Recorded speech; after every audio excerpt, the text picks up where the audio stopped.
Merci beaucoup, merci pour votre invitation. On est effectivement à un moment où il se passe malgré tout des choses dans l'évolution de la façon dont on voit. Les études de médecine, c'est principalement de ça que je vais parler, mais plus largement, les études de santé, en particulier dans la façon dont elles étaient concernées pour un certain nombre de filières ensemble par la PACES, et l'ensemble des formations aux professions de santé au travers notamment du mouvement de rapprochement et j'espère à terme d'inclusion dans l'université de l'ensemble des formations aux métiers de la santé. La loi de transformation du système de santé, portée par Agnès Buzyn, a été débattue au Parlement en avril puis en juin, et sa version finale est maintenant connue, puisque la commission mixte parlementaire de la semaine dernière a été conclusive. Et elle comporte 3 articles qui transforment malgré tout assez significativement les études de médecine. J'ai envie en fait de commencer par le 3e qui répond au doux nom d'article 2 bis, qui illustre un petit peu ce que disait Jean Sibilia tout à l'heure sur la question de la responsabilité sociale des facultés de médecine. Jusqu'ici, les études de médecine, elles sont définies dans la loi par un article 632-1, je vous assure que c'est vrai, qui était extrêmement bref dans sa définition des études de médecine, qui disait « Les études de médecine sont organisées par les unités de formation et de recherche en médecine. Elles permettent la participation effective des étudiants à l'activité hospitalière. » Point. C'était la définition des études de médecine. Et en fait, c'était ce qui était issu des évolutions de 58 et qui disait que les étudiants participaient à l'activité hospitalière. Ce paragraphe est maintenant rédigé de la façon suivante sur l'initiative des députés avec un avis favorable du gouvernement. Les études de médecine sont organisées dans les unités de formation et de recherche de médecine, ça n'a pas changé. Elles permettent aux étudiants d'acquérir les connaissances et les compétences nécessaires à l'exercice des activités de soins et de prévention dans différents territoires et selon différents modes d'exercice. Elles permettent la participation effective des étudiants à l'activité hospitalière, donc ça a été maintenu. Elles favorisent la participation des patients dans les formations théoriques et pratiques. Donc je vous accorde que cet article n'est pas extraordinairement normatif, comme disent nos collègues juristes. Une fois qu'on a écrit ça, il peut se passer de multitude de choses différentes et éventuellement d'ailleurs aussi rien. Mais malgré tout, c'est une façon de poser la question de ce que doivent faire les facultés de médecine dans la formation des soignants qui est un petit peu différent. Ensuite, il y a donc... avant, en fait, dans l'énoncé de la loi, il y a 2 autres articles, un article 1 et un article 2, qui modifient respectivement la question de l'entrée dans les études de médecine et la question de l'entrée dans le 3e cycle, et donc de façon un peu consécutive, la question du contenu du 2e cycle. En ce qui concerne la question de l'entrée dans les études de médecine, si on regarde la façon dont est organisée l'entrée dans les études de médecine dans le monde, partout c'est une entrée qui est une entrée sélective. Et il y a très majoritairement 2 modèles. Un modèle d'entrée après des études secondaires, donc l'entrée à l'université se fait dans un cursus spécialisé de médecine, et un modèle d'entrée après un premier cycle universitaire de 3 ou 4 ans, selon la façon dont sont organisés les premiers cycles universitaires, avec des études de médecine correspondant à notre premier et 2e cycle de 4 ou 5 ans. Donc ça, c'est globalement les 2 modèles qui existent dans le monde. Et il y a des pays et même des universités qui ont l'un et l'autre des modèles. Et il y a beaucoup de littérature d'ailleurs pour comparer ces 2 modèles, c'est assez intéressant. On a choisi une solution qui est une solution intermédiaire entre ces 2 modèles, parce qu'on partait d'une situation existante et qu'il y avait aussi un certain nombre de questions d'acceptabilité par les uns et par les autres de ce qu'on allait proposer. Et donc, on a choisi un dispositif où l'entrée dans les études de médecine maïeutique, odontologie, pharmacie se fait dans le courant d'un premier cycle universitaire. Et donc, la loi... elle précise que l'admission se fait en 2e ou 3e année des études de médecine maïeutique, odontologie, pharmacie, et qu'elle se fait après la validation d'un parcours de formation antérieure et la réussite à des épreuves. Donc un premier cycle au cours duquel on bifurque vers des études de santé. C'est un modèle donc, qui est intermédiaire entre les 2 modèles qui existent dans le monde et qui n'est pas incompatible avec le deuxième des modèles qui existent, c'est-à-dire l'admission après un premier cycle complet, puisque la loi prévoit, aujourd'hui c'est pas ce qui est le plus en vogue, je dirais, dans les propositions qui nous sont faites, mais on a tenu à le maintenir dans la loi. La loi prévoit que l'admission soit possible en 3e année de médecine et qu'elle soit possible après un premier cycle complet. Or, si un étudiant rentre en 3e année de médecine, il lui reste 4 ans avant la fin de son second cycle, et on est donc retombé sur un modèle, un premier cycle complet et une formation médicale de base en 4 ans, qui est un des modèles fréquents dans le monde. En France, on a tendance à considérer que c'est un modèle qui n'est pas possible et qu'on ne peut pas former les étudiants en médecine comme ça. Mais comme c'est le cas dans beaucoup de pays du monde, c'est pas absolument sûr qu'on ait raison et que ce ne soit pas juste un modèle dont on n'a pour l'instant pas l'habitude. En tout cas, il est possible dans la loi. La question qui va donc se poser, sur laquelle vos universités sont en train de travailler et qui va être précisée par le texte réglementaire, c'est qu'est-ce que c'est que ces parcours de formation antérieure et qu'est-ce que c'est que ces épreuves. Ces parcours de formation antérieure, ça va pouvoir être 3 choses. Ça va pouvoir être des parcours menant à des diplômes nationaux de licence. En d'autres termes, des formations de premier cycle. On souhaite que ce soit le plus ouvert possible, ce qui ne veut pas dire que toutes les universités doivent proposer un accès en médecine par tout leur premier cycle, mais en tout cas, il n'y a pas de limite dans la loi pour leur permettre de le faire.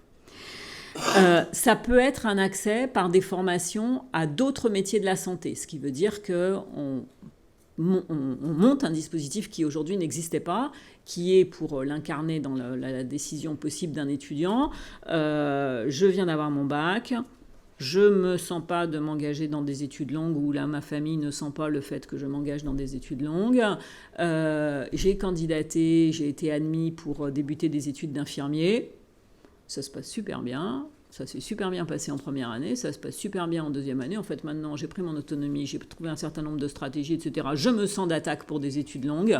Je peux candidater pour entrer dans des études de médecine, alors que jusque-là, ça n'était pas possible. Et puis, on va laisser dans le texte réglementaire la possibilité que cette entrée dans les études de médecine se fasse au travers... Alors, j'étais au congrès des VP-CFVU l'autre jour, on a passé notre journée à l'appeler objet spécifique. Comme on n'arrivait pas bien à le dénommer, on avait trouvé que objet spécifique, c'était pratique dans la matinée. Je pense qu'il va falloir probablement lui trouver un petit nom un peu plus... Bon, ce qu'on souhaiterait, c'est que ce ne soit pas le fantôme de la PACES, l'objet spécifique. Mais d'une formation, effectivement, d'une année, spécifiquement conçue pour permettre à la fois l'admission dans les études de santé et la poursuite vers d'autres formations, notamment des formations menant à des diplômes nationaux de licence. Et ça, finalement, c'est un peu la suite de ce qui a été construit sur des expérimentations. Alors, ce dispositif a un très gros défaut, c'est qu'il est compliqué à expliquer. Je viens d'y passer à peu près 3 minutes ou 4 minutes et déjà fait plusieurs fois. Il est compliqué à expliquer. Ça va être un défi que de l'expliquer clairement aux lycéens et à leurs familles et qu'ils s'y repèrent là-dedans. Donc c'est quelque chose sur lequel on est en train de travailler. Mais c'est la solution qu'on a trouvée pour faire tourner significativement un système qui était très fortement déterminé par la PACES, tout en rendant possible le virage. Aujourd'hui, si vous prenez une université comme l'Université de Paris, les étudiants entrant en PACES, c'est plus d'un tiers, et ça doit en fait être pas loin de la moitié, des néo-entrants à l'université. Donc, supprimer en un coup cette organisation-là qui repose sur des enseignants, des amphis, des salles, etc., pour la transformer d'emblée en quelque chose de tout à fait différent, c'était quelque chose auquel le système n'aurait probablement pas résisté. Donc on a pris une solution qui permette de le faire tourner et on est en train d'essayer de stabiliser le texte réglementaire avec une obsession qui est que le premier pas soit suffisamment grand pour avoir vraiment changé le système et qu'on ne se retrouve pas en ayant dépensé toute cette énergie-là pour une pseudo-PACES dans la majorité des universités et en même temps en n'imposant pas qu'il ne soit en tenant compte du fait que les organisations peuvent se transformer à une certaine vitesse, mais ne peuvent pas non plus tout d'un coup faire un double salto arrière, et qu'il faut qu'on fasse des propositions qui soient faisables et possibles à mettre en place par les universités. Je ne vais pas développer plus sur l'entrée dans les études de médecine. Je pourrais répondre à des questions si vous voulez. La deuxième évolution majeure qui est portée par l'article 2, c'est la suppression de l'ECN. Et là, je trouve ça assez amusant, enfin en tout cas moi ça m'amuse, parce que c'est fortement articulé à mon travail des 2 dernières années, de voir comment cette question-là s'est invitée dans le paysage. Moi j'ai pris mes fonctions au cabinet de Madame Vidal il y a un tout petit peu plus de 2 ans, le 6 ou le 7 juin je pense. Et 15 jours plus tard, j'étais devant un ENC qui avait bugué de partout pour des raisons qui étaient essentiellement des raisons de procédure, qui n'étaient absolument pas des raisons de fond. Des étudiants en médecine qui avaient lancé le hashtag promo-fiasco avec un succès qui ne me ravissait pas. Sommé de résoudre ce problème-là tout de suite en urgence. Et donc, hospitalo-universitaire un peu bête et discipliné, je commençais à regarder c'était quoi la procédure, où est-ce que ça avait bugué, comment on allait faire, qu'est-ce qu'on allait transformer, etc. Et puis, progressivement, j'ai vu des étudiants arriver en disant « Non, mais on vous prévient, en fait, votre machin, on n'en veut plus. » Et effectivement, si ça a pris des proportions telles, alors qu'on avait rappelé les étudiants une journée de plus pour composer 2 épreuves complémentaires, ce qui... moi, ne me paraissait pas un drame absolu dans le paysage national, mais c'en était manifestement devenu un. En fait, on vous prévient, ce truc-là, on n'en veut plus. On n'en veut plus. Il pollue la totalité du fonctionnement de notre second cycle. On pense qu'à ça, on vit que pour ça. Et d'ailleurs, quand ça dysfonctionne, on ne supporte pas du tout. Donc, on s'est mis effectivement à travailler avec... Et quand on a dit aux enseignants, bon, ben, voilà ce qu'on nous dit, ils nous ont répondu, bah, d'ailleurs, ils ont raison. Bon, et donc effectivement, on a pris la décision à ce moment-là, on l'a travaillé durant l'année universitaire 2017-18, et ça a été annoncé par les ministres il y a exactement 1 an, en juillet 2018, puisque plus personne n'en voulait de ce truc-là, et puisqu'on nous amenait tous les défauts qu'il avait sur le second cycle, et ben d'ailleurs on allait le supprimer. Bon. On a annoncé qu'on allait le supprimer en n'ayant pas vraiment en tête ce qu'on allait mettre à la place, mais il y a un moment où finalement de sauter dans la piscine sans brassard, ça permet d'être sûr qu'on va apprendre à nager rapidement. Avec une collaboration à la fois des enseignants et des étudiants que je remercie, je pense qu'on est en train de monter quelque chose qui pourrait être assez intéressant. Qui va permettre d'orienter les étudiants en 3e cycle, non plus sur la base d'un examen coup près portant sur les connaissances et exclusivement constitué de QCM, mais sur la base de 3 éléments, leur parcours dans le second cycle, et c'est un des éléments qui reste à travailler. Une épreuve de connaissances, parce que ça peut rester important qu'ils apprennent des choses dans le cours du second cycle, et une évaluation de leurs compétences, ce qui est quelque chose qui est très largement développé dans la grande majorité des facultés de médecine du monde et sur lequel la France a un retard qu'il faut combler, parce que ça ne peut pas rester comme ça. Alors, vous allez me dire, les sciences humaines dans tout ça. Les sciences humaines dans tout ça, je pense qu'elles sont devant 3 types de défis, menaces, opportunités, comme vous voudrez le voir selon votre optimisme de la journée. Le premier, c'est que la PACES va disparaître. Alors, pour ma part, je ne la regretterai pas beaucoup, mais elle était jusqu'ici le seul endroit où votre présence était ancrée dans l'enseignement par la loi. Donc, il faut être conscient que ce filet-là disparaît. Et qu'on considère effectivement qu'on a atteint le moment où il pouvait disparaître et où il n'y a plus de nécessité de corseter le cursus des études de médecine par la loi. C'était une exception dans le paysage de l'enseignement supérieur français. Il n'y a pas d'autres formations dont le niveau de définition par la loi ou par des décrets en Conseil d'État soit aussi précis. Donc on a essayé d'alléger tout ça et de redonner de la main aux universités sur un certain nombre de choses. Mais ça veut dire aussi qu'il va falloir que les discussions s'organisent dans les universités. À l'inverse, les possibilités d'admission par différents types de premiers cycles se décorsetant, vous avez effectivement tout un jeu devant vous pour fabriquer de l'admission en santé à partir de premiers cycles du domaine des SHS existants et pour fabriquer des enseignements de SHS dans l'objet spécifique qui restera dans un certain nombre d'universités. Mais donc dans le premier cycle, il y a un vrai enjeu. de contenu et d'offres de formation. Il y a un vrai enjeu aussi d'organisation des épreuves qui permettront d'admettre les étudiants dans les études de santé. Alors, il y a un certain nombre de modèles dans les expérimentations actuelles, incluant notamment des oraux qui peuvent faire une part aux capacités de réflexion des étudiants. Mais enfin, il y a clairement beaucoup de choses à construire et beaucoup de savoir-faire à acquérir par les universités. Dans le second cycle, il y a aussi un jeu qui est tout à fait ouvert pour les disciplines de SHS. Et il y a une première question, alors je sais qu'elle est parfois un peu compliquée dans votre communauté, mais je vais y aller doucement, mais je vais y aller quand même. Il y a un premier enjeu qui est un enjeu de définition des contenus. C'est impossible, honnêtement, pour le conseiller santé le plus convaincu qu'elle soit de l'importance de l'enseignement de sciences humaines dans les études de médecine. C'est très compliqué de répondre qu'on ne sait pas ce qu'il faut y mettre pourvu qu'il y en ait et ça n'a pas d'importance quoi. C'est peut-être en partie vrai, et j'entends bien votre argumentation sur le fait que c'est une démarche, une réflexion, etc. N'empêche que c'est compliqué. Et que si on pouvait se mettre d'accord sur un ensemble de contenus minimaux, et il me semble que les choses commencent quand même à être mûres pour qu'on le fasse, devant appartenir au programme du second cycle et correspondant à des connaissances que les étudiants en médecine doivent maîtriser, votre rôle serait mieux assis et qu'il est maintenant important qu'on arrive à passer cette étape-là.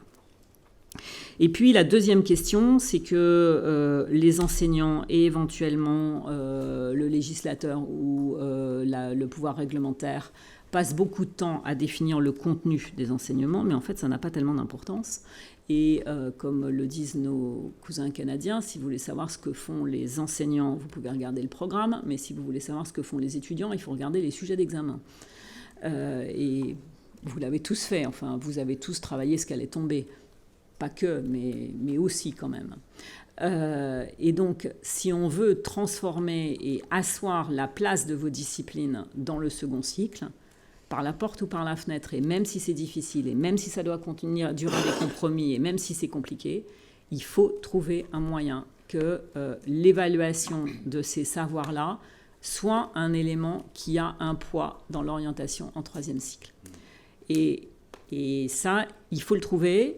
Il faut le définir et il faut que vous arriviez à nous proposer une modalité d'évaluation valide, faisable, acceptable, qu'on puisse rentrer dans un texte réglementaire et qui puisse peser pour l'admission dans le troisième cycle. Sinon, et je vais finir là-dessus, vous serez dans la situation de continuer à être une cerise, peut-être de plus en plus belle, de plus en plus grosse, plusieurs cerises sur le gâteau, mais vous ne deviendrez pas une part du gâteau. Et donc, je pense que là, vraiment, l'enjeu devant lequel on est, c'est celui-là. Il y a eu plein d'expérimentations, de pionniers, etc., pour développer des enseignements optionnels en plus, qui ont fabriqué, et heureusement, si on n'avait pas fait ça, on n'en serait pas là où on en est aujourd'hui, hein, mais qui ont fabriqué des enseignements et des évaluations juste à côté ou juste par-dessus ou juste avec les études de médecine. Maintenant, il faut qu'on mette des sciences humaines et sociales dans les études de médecine. Ça représente des contraintes pour les disciplines en question, mais c'est une transformation qui, je pense, est extrêmement importante. Voilà, il faut faire.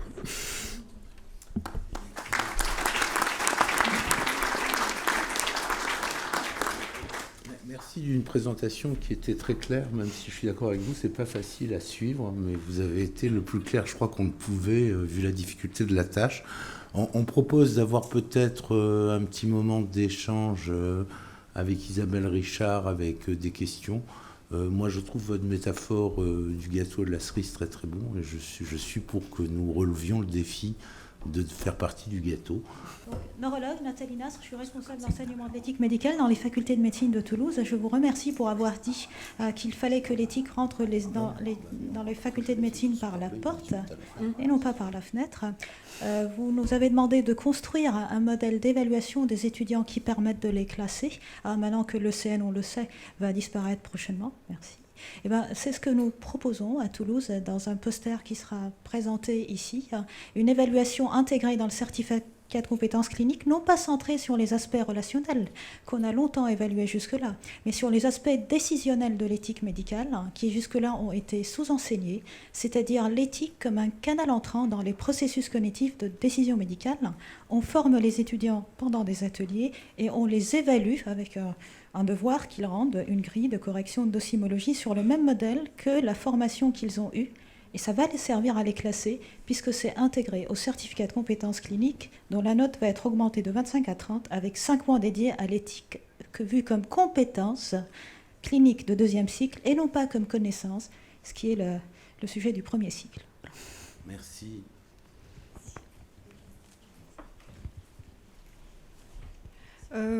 Bonjour, je suis Micheline Louis-Courvoisier, historienne. J'ai monté un programme de sciences humaines en médecine et accessoirement je suis vice-présidente de l'Université de Genève. Donc je suis un peu désolée parce que j'interviens comme étrangère et peut-être que je me mêle de ce qui ne me regarde pas. Mais en même temps, je suis un peu triste de vous entendre dire qu'il va falloir qu'ici on unifie les contenus. J'ai l'impression qu'on revient en arrière. On a beaucoup travaillé ensemble avec les collègues français.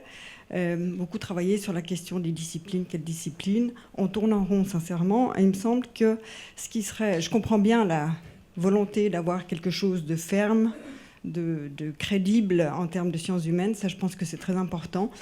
Mais j'ai l'impression qu'il faudrait beaucoup plus travailler sur les objectifs communs. Les objectifs qui sont à travailler avec les facultés de médecine, bien entendu, et les compétences à développer plus que sur des contenus minimaux, parce que j'ai l'impression qu'on va s'enliser encore un petit peu.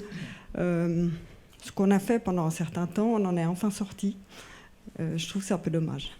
Non, mais alors, je me suis peut-être pas bien fait comprendre. Je pense effectivement que le consensus auquel on peut aboutir peut être un consensus en termes de compétences. Ce n'est pas nécessairement un consensus en termes de contenu disciplinaire. Mais il faut que ce soit un consensus énonçable au sens... qu'est-ce que les étudiants en médecine sortant du second cycle doivent savoir ou doivent savoir faire. Et ça ne veut pas dire non plus que la totalité de l'enseignement qui leur est dispensé se réduit à ce noyau-là. Mais par contre, que les sciences humaines et sociales restent le seul ensemble de disciplines qui n'a pas de réponse dans le noyau, ça, je pense que c'est dangereux pour leur position institutionnelle. Il y a encore 2 autres interventions. Je propose de s'en tenir à ces 2-là, parce que je suis en position de castrer, excusez-moi, donc je vais le faire. Allez-y. Bonjour.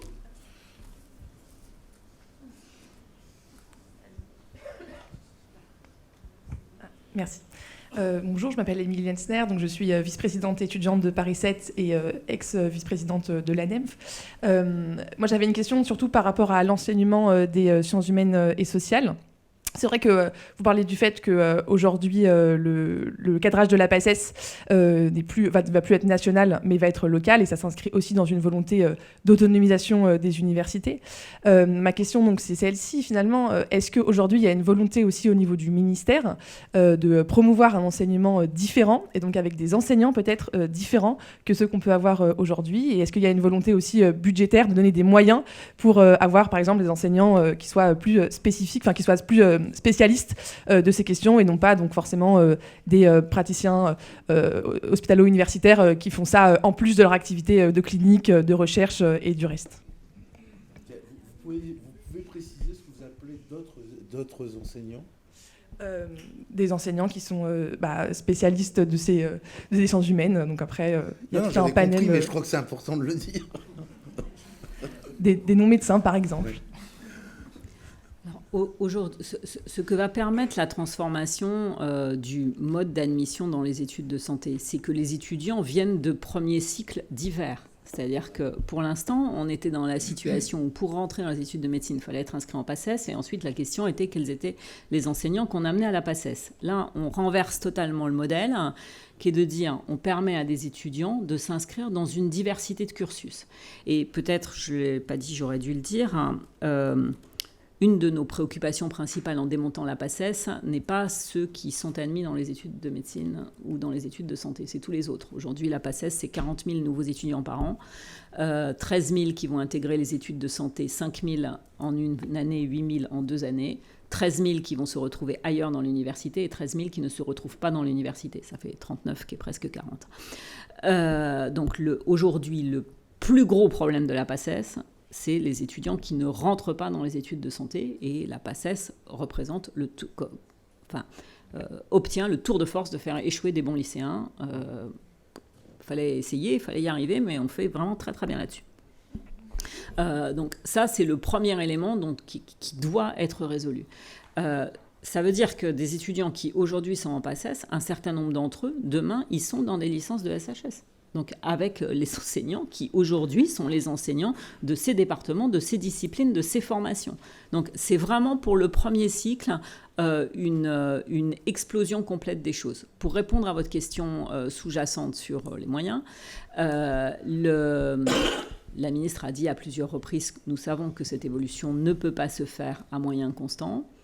Si nous y allons de façon assez confiante, c'est parce que l'organisation aujourd'hui est une organisation qui est inefficiente et chère. Vous avez l'impression que ce n'est pas le cas. Chaque université a l'impression que ce n'est pas le cas et est terrorisée par l'idée qu'un certain nombre d'étudiants qui aujourd'hui en PACES vont se retrouver demain dans des filières de licence qui coûtent par étudiant plus cher que la PACES. C'est vrai. Sauf qu'aujourd'hui, les étudiants qui sont en PACES, ils sont aussi après dans des filières de licence, sauf qu'ils ont déjà fait 2 PACES avant.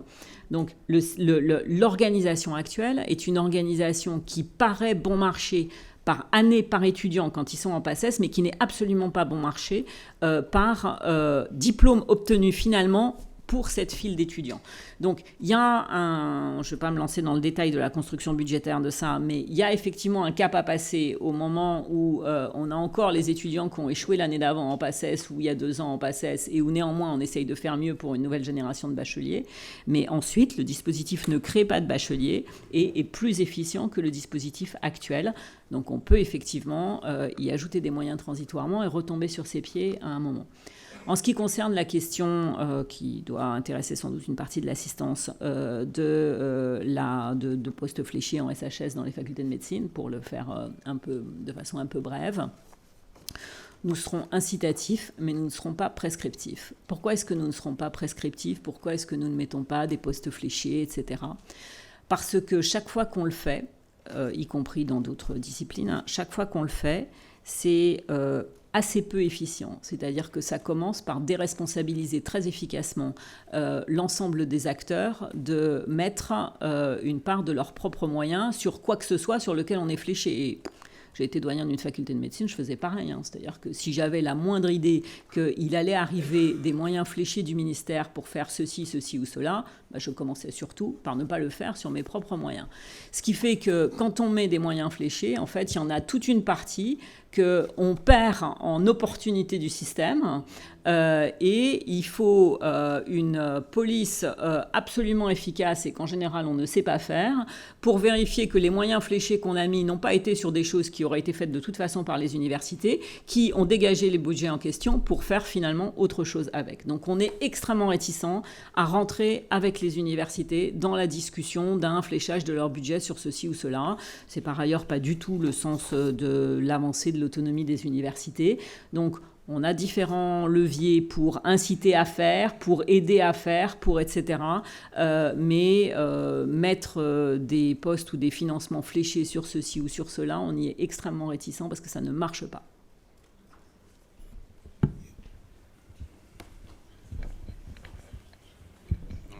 Christian Bonner, faculté de médecine Strasbourg, ça rejoint directement ça.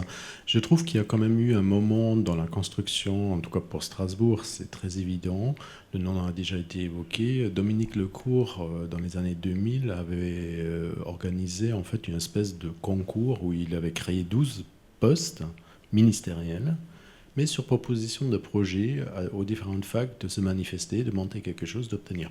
Nous, à Strasbourg, il est clair que le démarrage du département de sciences humaines et sociales, à partir d'un premier poste créé localement, a été fortement dynamisé par la possibilité d'obtenir un des postes Lecourt. Donc je pense qu'il y a peut-être aussi des moyens intermédiaires qui sont ni incitatifs, mais qui ne sont pas non plus débrouillez-vous avec votre autonomie. Je ne sais pas ce que tu en penses. Il y a parfois des moyens qui sont pas toujours très simples à mettre en œuvre, mais qui marchent parfois. Il y a parfois des moyens de mettre des moyens conditionnels, d'être sur une stratégie je te donne quelque chose si tu mets quelque chose, qui effectivement devient une stratégie incitative à flécher ses propres moyens sur du plus sain si tu mets quelque chose, etc. Alors, ça a été en partie fait au travers des appels à projets PIA, hein, et il y a, enfin, l'exemple de Paris 7 en est un très bel exemple. Il y a un certain nombre de financements qui ont été à différentes disciplines, dont les sciences humaines, au travers des appels à projets PIA, et qui ont conduit effectivement ça a aidé notamment à l'interdisciplinarité. Hein, le fait que les appels à projets PIA soient des appels qui étaient tous ciblés sur l'interdisciplinarité, ça a fait tourner le système. Donc, je ne dis pas qu'on n'a jamais de moyens incitatifs pour, mais il faut vraiment les construire avec prudence. Sinon, quand on regarde in fine ce qui s'est passé, éventuellement, les moyens, ils ont été ailleurs que là où on croyait qu'ils allaient dans l'appel à projet, parce que les acteurs ont eu un effet d'opportunité dessus, quoi. Donc, on va passer la parole à Luc Mouton, qui est comme je l'ai dit tout à l'heure, le responsable de la coordination nationale des enseignants, du Collège des enseignants en médecine. Et je vais demander aux intervenants d'essayer de tenir dans les 10 minutes pour qu'il puisse y avoir encore une discussion. Donc, merci beaucoup pour votre invitation. Donc, moi, pour que vous voyez à peu près où je me situe, je fais de la médecine interne. Je présidais le collège des enseignants de médecine interne, et comme on s'est aperçu qu'il n'y avait pas d'échange entre les collèges, on a mis en place en fait une coordination en 2015 de l'ensemble des enseignants en médecine. Ça veut dire qu'il y a majoritairement des médecins, mais il y a en fait tous les autres corps d'enseignants qui enseignent aux étudiants en médecine. Donc il y a d'abord eu des collèges de pharmacie, d'odontologie, et maintenant donc le Colum, dont je suis très heureux, et je tenais à remercier Nicolas pour son dynamisme et pour les échanges qu'on peut avoir au sein de la CNCEM, mais aussi dans les travaux mis en place. Peut-être pour dire que notre objectif, c'est pas d'être un syndicat des enseignants, c'est vraiment d'être là pour aider à polymériser, augmenter les échanges et augmenter l'efficience des collaborations entre les différents collèges. Et que cela s'est fait au travers de la réforme du 3e cycle et se fait actuellement au travers de la réforme du 2e cycle, où, en fait, sur un programme qui est en train de changer de connaissances. Pour l'instant, on est sur les connaissances, mais vous savez que cette réforme s'axe aussi, bien sûr, sur une acquisition de compétences particulières. Eh bien, le Colum a rejoint un certain nombre d'autres collèges autour de certains items qui étaient plus des items dans lesquels les sciences humaines et sociales avaient soit, je dirais, un leadership, soit éventuellement une participation qui n'était pas une participation symbolique, mais plutôt formelle et je pense très utile. Alors, par rapport à ça, je voulais insister sur le fait que, et Isabelle Richard vous l'a dit, insister sur le fait que quand on veut que des étudiants en fait acquièrent un certain nombre, moi je vais directement à un certain nombre de compétences, parce que on est vraiment dans l'acquisition de la capacité à prendre des décisions médicales qui sont des décisions qui quelquefois sont prises sur des éléments qui ne sont pas médicaux et qui concernent la personne humaine. Le problème, c'est d'emblée l'évaluation, c'est-à-dire que moi, j'ai eu la chance de participer à des enseignements optionnels organisés. À l'époque, j'échangeais avec Michaela Marzano, et elle a craqué. Elle a craqué parce qu'en fait, la salle 2D, il y avait des étudiants. Ce qu'on faisait, je pense, était passionnant. En tout cas, moi, j'étais passionné. On présentait des cas cliniques, donc c'était du dur. Et derrière, il y avait une théorisation, bien sûr, parce qu'elle est philosophe. Et il y en avait qui préparaient leur conf du soir et il lui est arrivé de se mettre en colère parce qu'en fait, ils n'écoutaient pas. Et puis quand ils ont dit « mais de toute façon, ça ne compte pas pour la note, nous, c'est l'ECN ». Et c'est là, je pense, le problème majeur. C'est-à-dire que moi, je vais vous dire les choses franchement. J'ai un fils qui a fait la PACES. voilà, les sciences humaines et sociales, j'ai regardé comment on l'interrogeait. Franchement, c'est terrible, quoi. C'est-à-dire que la docimologie fait la manière d'apprendre. Et à l'arrivée, malheureusement, ce qui est retenu, c'est pas le grand principe. Et voilà, enfin, malheureusement, c'est les détails qui tombent dans le QRM et qui font qu'on est devant les autres et qu'on arrive à passer. Donc, moi, je plaide vraiment pour une réflexion qui va être, certes, sur le contenu, mais sur la modalité d'évaluation. Donc, Nicolas coordonne un groupe dans le cadre de la réforme du second cycle. Jean Sibilia vous a parlé, la conférence des doyens, la commission de pédagogie de la conférence des doyens a mis en place 4 groupes et Nicolas coordonne celui des SHS, et avec une réflexion sur l'éthique, sur la personne en situation de handicap, les violences faites aux femmes. Moi, voilà, la seule interrogation que j'ai, et je mets dedans finalement les paramètres je dirais non médicaux qui interviennent dans la décision médicale. Hein. Moi, c'est quelque chose qui m'est cher en médecine interne. Le problème, c'est comment est-ce qu'on va faire en sorte qu'il y ait une évaluation telle que les étudiants le bossent et surtout le mettent en pratique, puisque c'est des compétences qu'on attend. Donc je ne vais pas vous embêter plus longtemps, mais c'était un peu ça que je voulais soumettre à votre réflexion, et peut-être vous dire que nous, au sein de la CNCEM, et puis moi dans ma pratique, on est vraiment pour qu'il y ait des échanges entre les disciplines, entre les spécialités. Voilà, le plus grand défaut du médecin, je pense, c'est qu'il n'a pas assez le temps de faire autre chose, parce que malheureusement, on est bouffé, donc on est peut-être insuffisamment cultivé, on n'a pas le temps de s'envoyer 2 bouquins comme quelqu'un qui fait des sciences humaines et sociales, ou s'il lit pas, nous on a à lire la médecine, le progrès, le truc, et puis à côté, malheureusement, on n'a pas assez de disponibilité. En tout cas, moi, c'est ma difficulté majeure. Et je trouve que les interactions qu'on peut avoir sont extrêmement riches et que nos étudiants peuvent en tirer beaucoup de bénéfices. Mais il faut quand même se mettre à la place de l'étudiant qu'on a été, et ils bosseront dans le sens de ce qu'on leur demande que si on les évalue dans le sens de ce qu'on attend. Et c'est ça où là, moi, aujourd'hui, je n'ai pas exactement la solution. Je vous remercie. Merci.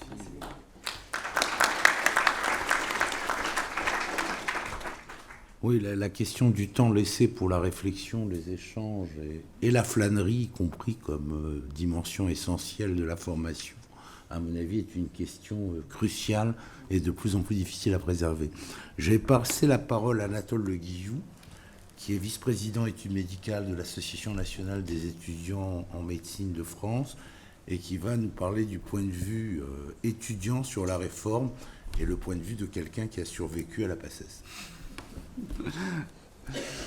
Bonjour à tous. Donc, pour me remettre un petit peu en contexte, l'ANEMF, c'est l'Association nationale des étudiants en médecine de France, représente les étudiants venus de toutes les facs, et comme le disait Isabelle Richard tout à l'heure, lors des problèmes des ECN de 2017, a fortement poussé pour qu'on change de système. Pourquoi est-ce qu'il y avait cette volonté de changer de système ?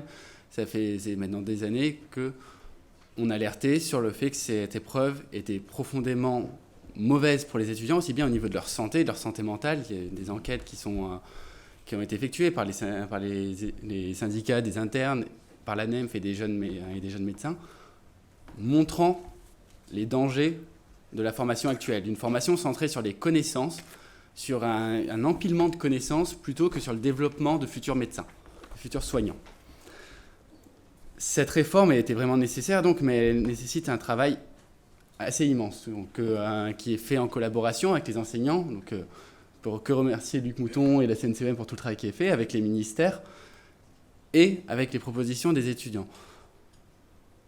C'est un immense changement de paradigme. On va essayer effectivement de valoriser non seulement donc, les connaissances, qui sont toujours nécessaires et qui sont une partie prenante de l'apprentissage, mais également les compétences.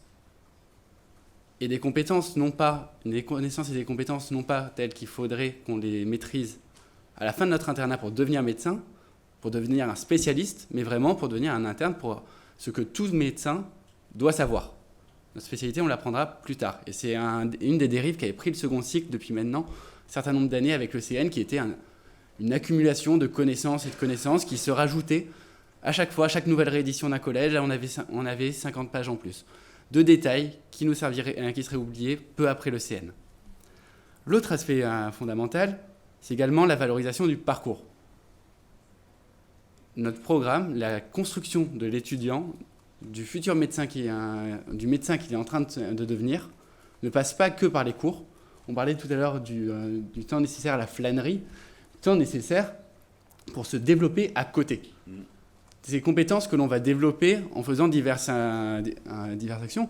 Ici, il y a quand même un certain nombre d'étudiants qui sont présents, qui sont impliqués dans les sciences humaines et sociales, mais il y en a également qui sont impliqués dans l'associatif, dans du sport de haut niveau, dans énormément de domaines qui leur permettent ensuite de développer des compétences qui pourront leur être utiles.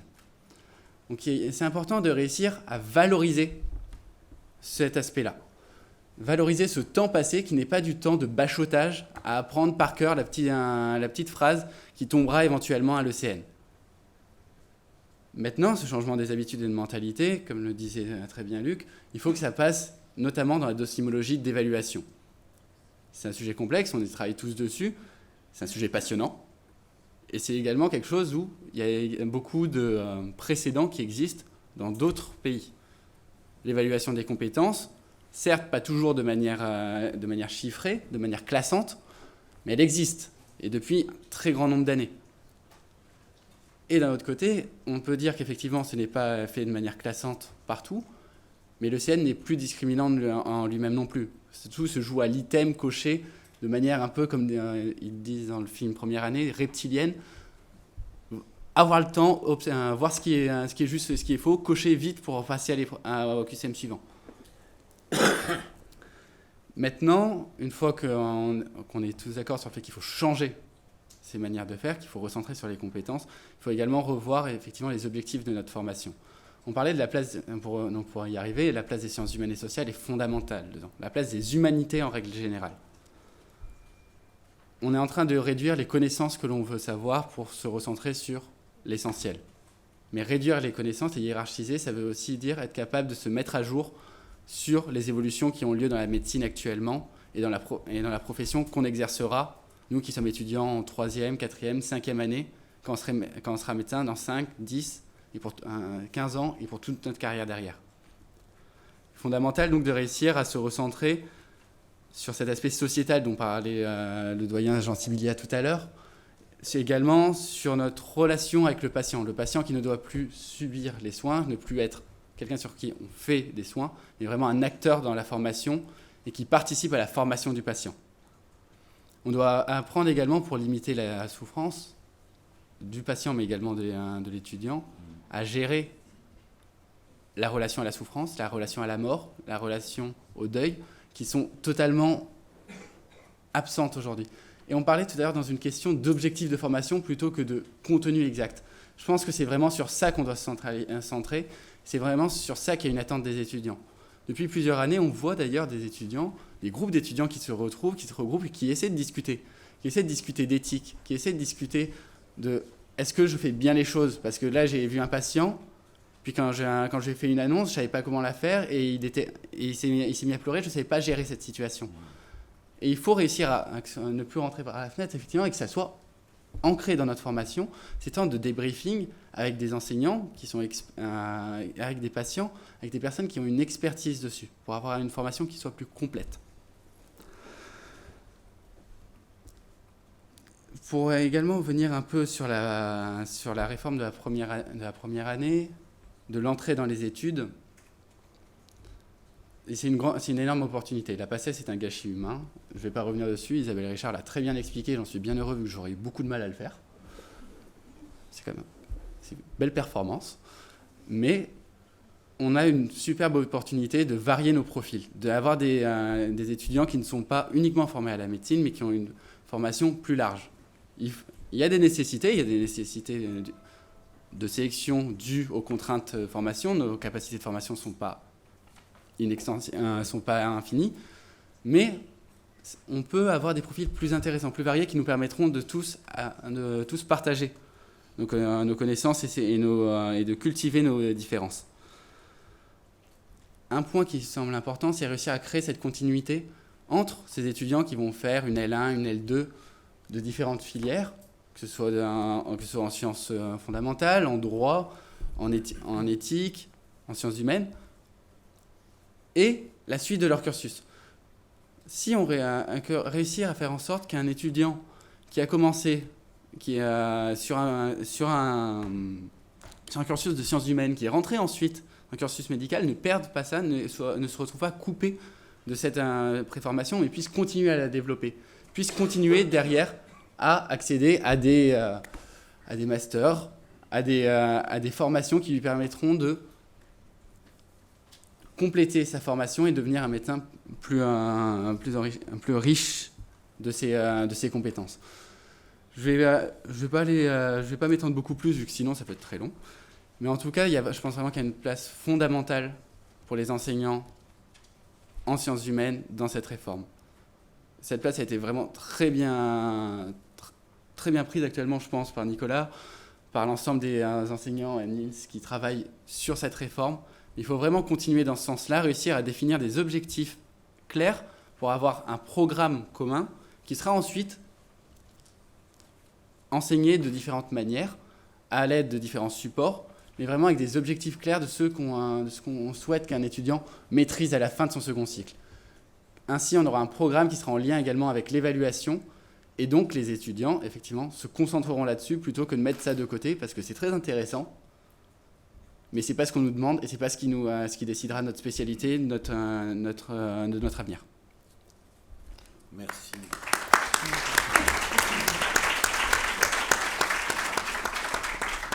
Juste une remarque qui me paraît peut-être importante pour la discussion. Vous parliez d'expertise. Moi, j'ai rien contre le mot expertise, mais je vous avoue que l'expert, je m'en méfie un peu. Sauf si on rappelle que l'expert, et vous avez beaucoup insisté là-dessus, s'appuie sur une expérience humaine, une expérience de former, une expérience de vie, une expérience de la douleur, c'est-à-dire toute l'épaisseur de la condition humaine. Et je crois que ça sera important plus que de se draper derrière le titre d'expert, de mettre au cœur de la question qu'on veut porter, et qu'on voit bien dans le film que vous évoquiez, Première année ou Hippocrate, c'est le peu de place qui est fait à l'expérience de vie des soignants comme des patients. Et je crois que c'est crucial dans ce que les sciences humaines et sociales peuvent apporter là-dessus. Je passe la parole à Laurent Villiers de l'Université de Montpellier qui va parler de la réforme du premier cycle. Merci, Monsieur le Président. Je ne sais pas si je vais parler de la réforme à proprement parler. Isabelle en a parlé, elle a beaucoup plus de légitimité que moi et de compétences et de connaissances là-dessus. Donc, en fait, je me suis posé la question quand on m'a demandé ça. D'abord, quelle légitimité j'avais pour parler de ça. Alors, la seule légitimité que j'ai trouvée, c'est que finalement, je me suis dit, le quantitatif, c'est bon. Aujourd'hui, j'ai compté. Je me suis dit, j'ai corrigé 25 000 copies de CEM1 d'abord et puis de PACES ensuite depuis 22 ans. Je me dis, voilà, c'est une petite expérience. Voilà. Et puis, bien sûr, parlant après Isabelle, qui a décrit le propos, l'objet extrêmement important qui va se dérouler, qui est en train de se dérouler, et ce moment qui est le nôtre, je me suis dit, là, je ne peux pas faire de l'analyse des politiques publiques, mais je vais essayer de faire un petit peu de sociologie prospective. C'est-à-dire, regarder ce qui se passe, mais essayer d'envisager ce qui va se passer ou ce qui risque de se passer. En sachant bien que, puisque je ne suis pas juriste, ma question, c'est de partir... Bon, il y a une volonté au départ, et cette volonté, je la connais. On a parlé de nombreuses fois avec Isabelle là-dessus. On a été reçus dans son bureau et elle nous a toujours accompagnés en tant que collège des sciences humaines et sociales. Donc, je la remercie là-dessus encore aujourd'hui. Je trouve cette occasion aujourd'hui. Mais donc, il y a cette volonté au départ qui est effective, qui est forte. Il y a le passage à la production de la loi. Donc, la production de la loi, on y est, ça y est, c'est fait. Et puis, après, il va y avoir les modalités effectives de mise en œuvre et puis le vécu des étudiants. Et tout ça ne sont pas les mêmes choses. Il y a beaucoup d'étapes là-dedans qui sont extrêmement importantes et qui sont aussi spécifiques, comme l'objet spécifique. Puisque c'est comme ça je dois l'appeler maintenant, si j'ai bien compris, Isabelle, donc je vais l'appeler comme ça. Alors j'ai envie quand même de faire un tout petit peu d'histoire, de retourner un peu dans le passé. Parce que le gâchis humain dont j'ai entendu parler aujourd'hui, j'en ai entendu beaucoup parler en 2009, quand on est en train de créer la PACES. 2010 devait régler tous les maux. On a créé la PACES, on a vu ce que ça a donné. Mais je l'ai vu aussi dans le passage aux ECN, qui était quelque chose qui n'allait absolument pas. Il fallait absolument tout changer, et ça allait devenir absolument paradisiaque. On a vu ce que sont les ECN aujourd'hui, et vous en avez parlé. Ce n'est pas mon objet, parce que je reste sur la première année. Il y avait quand même une date qu'il faut rappeler ici, qui était importante pour nous, pour le SHS. Et ça m'ennuie un peu de le dire, parce que je suis plutôt, par tradition politique, plutôt bottom-up que top-down. Mais en 92-93, c'est Jean Rey, qui était à ta place, qui, d'en haut, dit il y aura 10% de 92 culture générale, l'année suivante, de sciences humaines et sociales, dans la première année de médecine. Et il y aura 20% des points au concours. C'est vraiment du pyramidal. Ça vient d'en haut, ça descend comme ça. Et cette ouverture-là, je ne dis pas qu'il faut procéder comme ça, je le répète, ce n'est pas mon style habituel, mais je pense que pour nous, ça a été une porte d'entrée absolument nécessaire. Sans ça, nous ne serions pas là, il n'y aurait pas ce congrès aujourd'hui. Donc il faut quand même le rappeler. C'est une histoire, et un certain nombre d'entre nous ont réussi à gratter, à avoir des postes et à construire des choses dans les différentes facs. Alors, maintenant, mon enjeu, c'est la PACES, c'est horrible. Tout le monde est d'accord, hein, on va le dire comme ça, le fameux gâchis humain, etc. Mais, alors quand on sort du on, des discours officiels, et qu'on parle avec les individus, des présidents de conseils pédagogiques, des doyens, etc., la PACES, c'est horrible, c'est un gâchis humain, et au bout de 5 minutes, j'entends, mais finalement, rien ne vaut la PACES. Pourquoi je dis ça ? Il me semble que la PACES est une sorte de figuration archétypale de la méritocratie républicaine à la française. Il n'y a pas d'autre exemple en France d'un entonnoir comme ça, en un an, théoriquement, effectivement souvent 2, mais quand même en un an, ou grand ouvert à l'entrée, et puis sur un mode strictement neutre, je mets tous les guillemets qu'il faut à neutre, parce que toutes les analyses montrent que cette neutralité n'en est évidemment pas une, mais ça ne fait rien, il faut y croire. Au bout d'un an, finalement, on a réussi à trier les meilleurs. C'est extrêmement satisfaisant pour les gens qui participent à ce modèle. C'est-à-dire que, regardez, on est les plus ouverts, les plus démocrates qui soient, et à la fin, on a quand même les meilleurs étudiants qui soient. Génial. Donc c'est très dur d'en sortir. Ce que je veux dire, c'est que cette idée-là, elle est là partout dans les esprits. Je la sens partout quand je discute comme ça, en off, avec différents responsables. Oui, il faut faire une réforme, c'est très important. Mais un oral, mais tu ne te rends pas compte, Laurent, un oral, c'est impossible. Tu vas faire ça, du népotisme, de l'inégalité, du machin, tous les éléments sortent. Mais, bref, tous les éléments qui sont le montage, les briques de la réforme actuelle, dont je répète que je salue la force, la puissance, l'intérêt d'abord, mais je crains, je suis un petit peu inquiet que derrière ça, finalement, tout soit fait pour retrouver non, pas la PACES, l'objet spécifique. Donc, nous inscrirons nos enfants dans l'objet spécifique. Les passerelles. J'avais cru comprendre, et je ne crois pas m'être trompé, que philosophiquement, l'idée de la réforme, c'était de dire, il n'y a qu'une voie d'entrée. Et une voie d'entrée, tous les gens ont les mêmes... le fait de faire rentrer tout le monde par le même canal n'est pas une bonne chose. Et le fait d'organiser la nécessité de rentrer par plusieurs canaux va créer, par définition, de la diversité. Je suis profondément en accord avec cette manière de penser. Là aussi, je crains que les autres canaux soient... Et alors, j'arriverai à un petit point d'optimisme quand même à la fin, pour ne pas rester cruellement négatif sur cette affaire. Je crains quand même que les autres canaux soient pensés comme deuxième série, que ce soit le plus proche possible quand même de la PACES, c'est-à-dire qu'on aille nous chercher des gens qui ont fait de la bio, ça sera la voie 2, ça c'est le mauvais système évidemment, hein, voie 1 et voie 2 de cette nouvelle PACES, portail santé, objet spécifique, comme vous voulez, et finalement tout ira bien. Voilà mon inquiétude, je vais être très bref. J'ai un espoir quand même. J'ai un espoir. C'est qu'effectivement, c'est un système extrêmement décentralisé. Et finalement, ça m'intéresse aussi cette affaire-là. Donc, charge à chacune des universités de voir ce qu'elle va être en capacité de mettre en œuvre là-dessus. Et on peut penser que le modèle tel qu'il est écrit, il permet des formes d'originalité. Il le permet. Est-ce qu'effectivement il va se traduire dans ça? Dans combien de cas? On le saura assez vite. On le saura assez vite puisque, alors il y a un point sur lequel je suis en désaccord avec toi, comme Isabelle, c'est quand on dit qu'il faut faire un pas suffisamment grand pour qu'on ne puisse pas revenir, mais après on continuera à évoluer. Non, l'histoire des réformes nous montre que la réforme, elle se fait d'un coup, c'est-à-dire que ce qu'on n'a pas fait dès le départ, on ne va pas le faire l'année suivante. On va pas le faire l'année suivante. Mais la réforme qu'elle a, elle est déjà extrêmement importante. Donc il y a des potentialités. Je ne sais pas ce que les facs en tireront. Voilà. On va commencer table ronde. Je sens bien que Isabelle Richard a envie de réagir. Donc...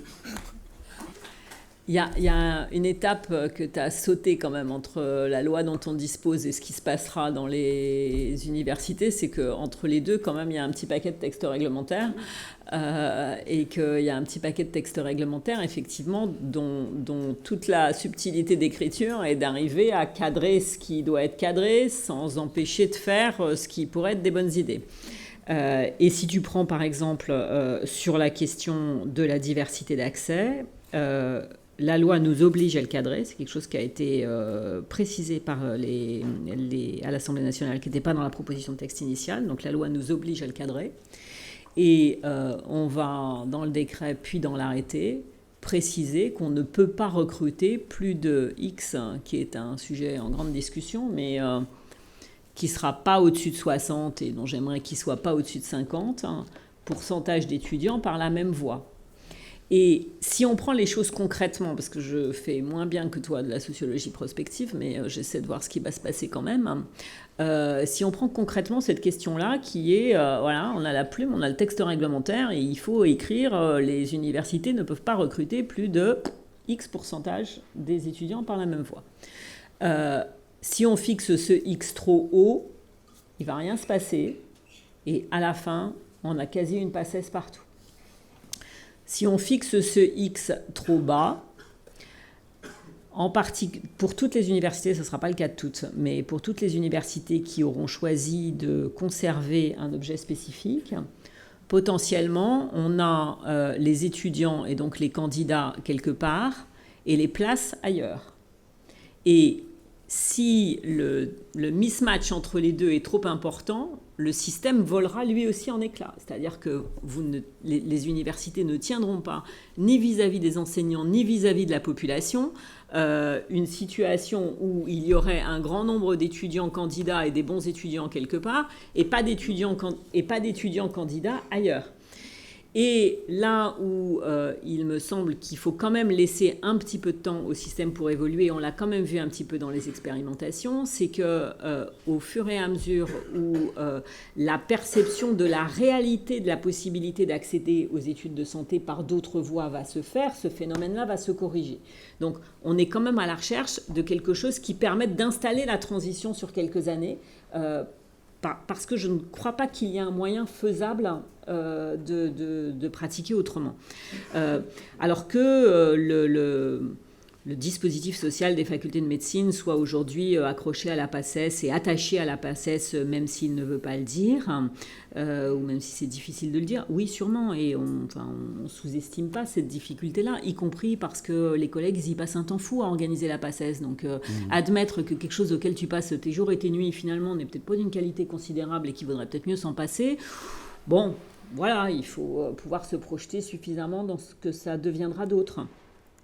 Les oraux, on va y arriver, on va l'écrire dans le texte réglementaire, ça va se faire et on va s'apercevoir que tous les pays du monde sont capables d'organiser des oraux de façon standardisée et transparente, et celui-ci aussi. Mais bon, oui, c'est une transformation significative, on va dire. Nicolas Le Chaupier, et puis après on essaiera de continuer la discussion. Donc, merci pour... Je n'ose pas dire le titre que tu as prévu. Non, mais en fait... Tu l'as changé. Oui, c'est ça. Et puis, en fait, je dirais vraiment que quelques mots.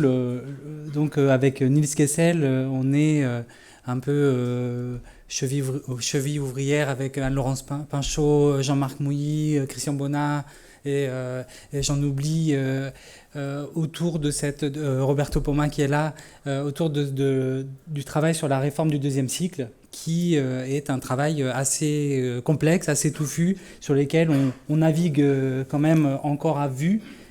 Et donc je vais essayer quand même de vous présenter un tout petit peu quelques enjeux, quelques pistes, sachant que notre stratégie d'ensemble, et pour répondre peut-être à Micheline qui posait la question peut-être de l'impasse de rechercher le programme unique et commun, c'est d'essayer de ne fermer pour l'instant aucune porte, et plutôt de travailler de telle sorte à ce que les sciences humaines puissent avoir un pied solide dans le deuxième cycle, sans évidemment dire que les sciences humaines se limitent à ce pied-là. Il y a aussi tout ce qu'on peut développer comme option, comme approfondissement, comme variante, mais peut-être avoir quand même un socle commun qui nous permette d'être un repère pour tous les étudiants en médecine dans les facultés de France. Voilà un peu l'optique. Effectivement, la question des modalités d'évaluation, elle est très importante, et je laisserai Niels parler en particulier d'une chose qui est en cours de travail. Et je voudrais aussi, puisque en fait on va quand même laisser la parole à la salle avant de passer à la pause, vous inviter à rejoindre l'association que constitue ce collège pour venir travailler avec nous sur tous les enjeux dont on vient de parler aujourd'hui, et aussi d'autres enjeux, puisqu'il y a aussi ceux des masters de sciences humaines et sociales qu'on va aborder cet après-midi, ceux des parcours, des possibilités de double cursus pour les étudiants. Donc c'est des sujets qui sont très importants. La place des sciences humaines et sociales à l'hôpital, et pas simplement dans la formation universitaire. Et puis aussi la place des sciences humaines dans la formation des soignants plus généralement. On a parlé beaucoup des réformes des études médicales parce que c'est le sujet chaud du jour, mais évidemment notre collège s'intéresse à la formation en SHS dans toutes les spécialités et toutes les formations de santé. Donc pour peut-être donner quelques éléments de base, en fait j'ai repris un diaporama qui a été présenté en avril devant la conférence des doyens de médecine, et l'idée c'était d'essayer de dire simplement qui on était et ce qu'on proposait. Donc j'essaye de reprendre peut-être ces éléments de diaporama. On hésite entre SHS et humanité médicale. Le changement d'appellation pour notre collège s'est fait il y a 2 ans lors du congrès à Strasbourg. Les humanités médicales, on peut les entendre comme un champ interdisciplinaire, donc qui repose quand même sur des disciplines existantes, et elles sont ici très, très largement représentées, qui permettent de développer des compétences de réflexivité autour de la relation humaine, autour de la responsabilité, et qui favorisent le professionnalisme, ou enfin pour le dire plus simplement, qui permettent de devenir des meilleurs soignants, sachant que ce que c'est un bon soignant, c'est aussi l'objet d'une discussion, et il n'y a pas une définition évidemment fermée de ceci. Alors, quand on réfléchit avec nos collègues médecins, avec Luc Mouton, avec les autres collèges, à la place des sciences humaines et sociales, on se pose la question aussi de leur répartition entre le premier cycle et le deuxième cycle. Donc autant la première année, la PACES est bien définie en termes de programme et de cadrage, autant peut-être ce qui se fait en deuxième et troisième année est très, très divers selon les facultés, selon les lieux, et donc on n'a pas forcément un programme très précis ni en première année, enfin ni au premier cycle ni au deuxième cycle, mais ce qu'on peut quand même dire, c'est qu'au premier cycle, on a quelque chose qui permet de poser les bases, les repères fondamentaux, et qui permet aussi de travailler les compétences rédactionnelles. Je rappelle que pour la PACES, l'évaluation doit inclure au moins en partie une épreuve qui est au moins en partie rédactionnelle, et donc ce qui permet, on l'espère, en tout cas dans le meilleur des cas, d'aider les étudiants à développer un peu leurs compétences rédactionnelles. Le deuxième cycle, c'est d'autres enjeux pour les étudiants, puisque c'est la rencontre de l'hôpital, c'est la formation pratique, c'est la formation en stage de médecine générale, à l'hôpital. Et c'est aussi un endroit dans lequel c'est un moment pour les études de médecine qui est important du point de vue de la formation de l'empathie. Ça, c'est plusieurs études qui le montrent. Et il y a un déclin de l'empathie qui est observé à ce moment-là, au moment de l'externat. Et donc, il y a un enjeu majeur, vraiment très important, à accompagner les étudiants. Donc je rejoins ce qu'a dit Anatole Le Guillou tout à l'heure sur la nécessité d'avoir de l'accompagnement, du débriefing. Le deuxième cycle, c'est aussi le moment du développement du raisonnement clinique à partir de cas, de situations. Et donc, c'est l'entrée dans le singulier, dans le particulier. Et là aussi, ça demande de l'accompagnement et de la formation, des situations complexes et aussi une responsabilité sociale. Je ne parle pas ici du troisième cycle, mais c'est aussi très important pour nos facultés d'avoir des spécialistes de sciences humaines qui peuvent accompagner les étudiants qui font de la recherche qualitative ou de la recherche en sciences humaines et sociales. Voilà, cet accompagnement dans le troisième cycle a aussi beaucoup d'importance. Donc, enseigner quoi? Alors, dans le cadre de la réforme, et là je parle sous le contrôle de Luc Mouton, l'idée c'est d'essayer de s'entendre sur ce que sont les connaissances fondamentales pour des médecins, des étudiants en médecine qui arrivent en fin de 6e année. Finalement, c'est quoi le minimum et ce qui est exigé pour tous ces étudiants. Et la question est de savoir comment est-ce qu'on fait entrer des SHS dans ces connaissances de rang A. Alors là, évidemment, on ne va pas dissocier connaissances et compétences. Il ne s'agit pas de faire apprendre, demander aux étudiants d'apprendre par cœur des définitions sans savoir comment les mettre en œuvre ou les mettre en discussion. Donc il s'agit toujours de lier des connaissances et des compétences, et c'est un enjeu sur lequel en fait on est en train d'essayer d'avancer, mais c'est une difficulté.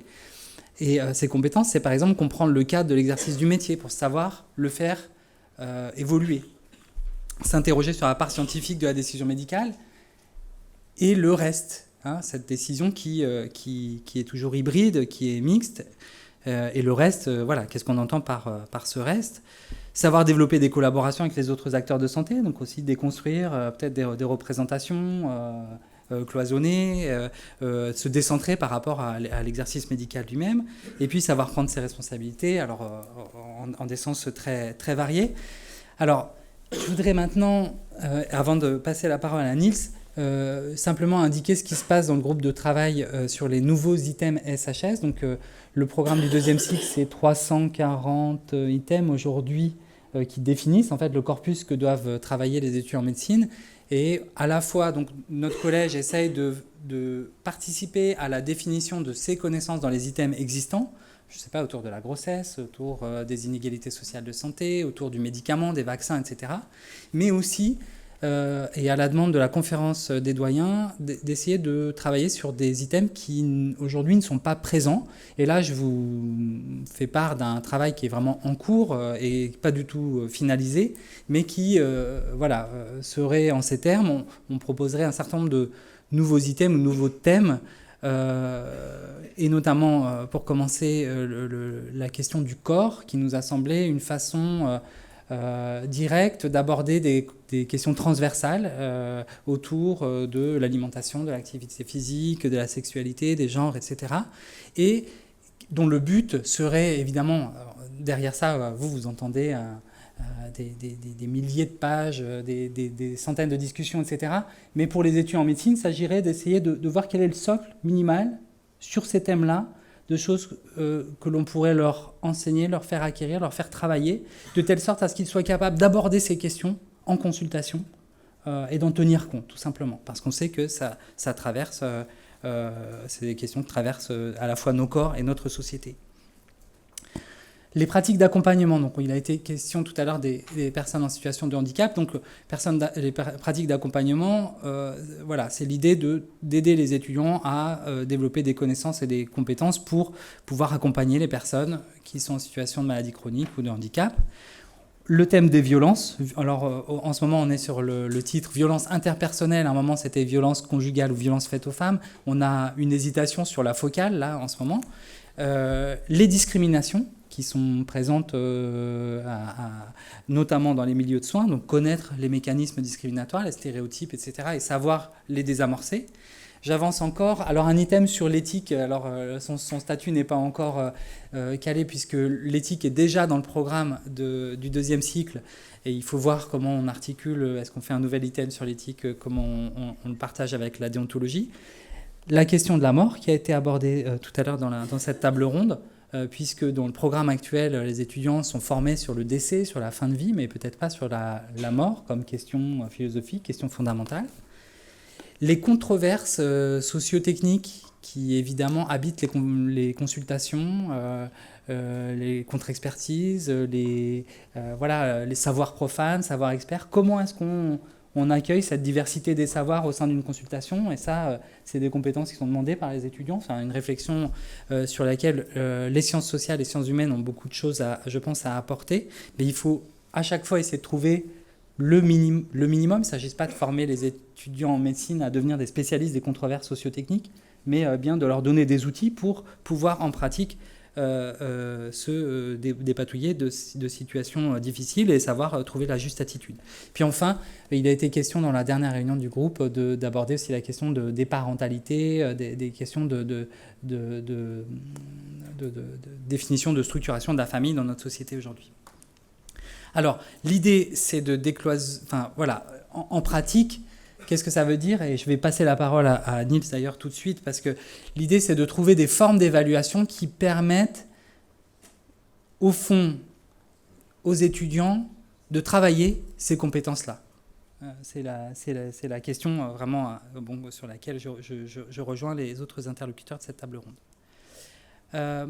On propose donc que les humanités médicales soient au 2e cycle obligatoires pour tout étudiant, puisque reposant sur des connaissances de rang A, qu'elles participent à l'évaluation des étudiants au 2e cycle, c'est-à-dire que les étudiants le mettent sur leur programme de travail et que ce travail soit le plus intelligent et formateur possible, donc centré sur l'acquisition de compétences, avec une validation exigeante, mais sans forcément avoir un enjeu de notes et de faire une différence entre un 10,5 et un 11, etc.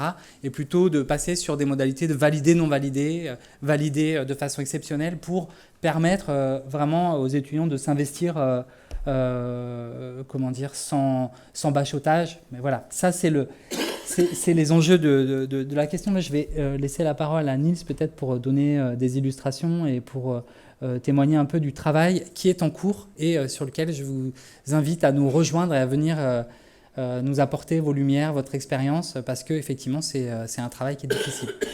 Je vous remercie.